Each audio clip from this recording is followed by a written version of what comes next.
ಧಾರವಾಡ ವಿದ್ಯಾಗಿರಿ ಠಾಣೆ ಪೊಲೀಸ್ ಸಿಬ್ಬಂದಿ ಕಿರುಕುಳದಿಂದ ವಿದ್ಯಾರ್ಥಿ ಆತ್ಮಹತ್ಯೆ ಪ್ರಕರಣ. ವಿದ್ಯಾಗಿರಿ ಠಾಣೆ ಪಿಐ ತಲೆದಂಡ.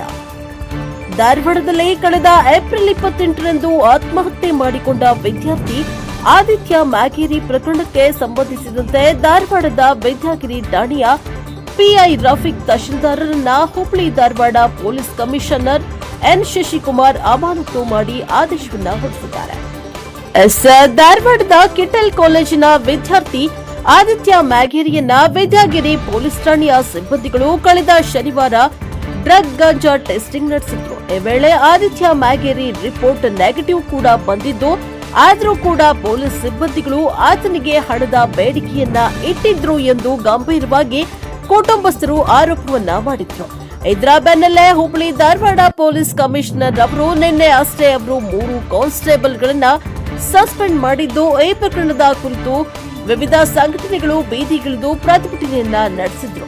ಇಂದು ಠಾಣೆಯ ಇನ್ಸ್ಪೆಕ್ಟರ್ ರಫೀಕ್ ತಹಶೀಲ್ದಾರ್ನನ್ನ ಕೂಡ ಅಮಾನತು ಮಾಡಿ ಎನ್ ಶಶಿಕುಮಾರ್ ಅವರು ಆದೇಶವನ್ನ ಹೊರಡಿಸಿದ್ದಾರೆ. Bureau report Santosh Medar, NKS TV4 Dharwad.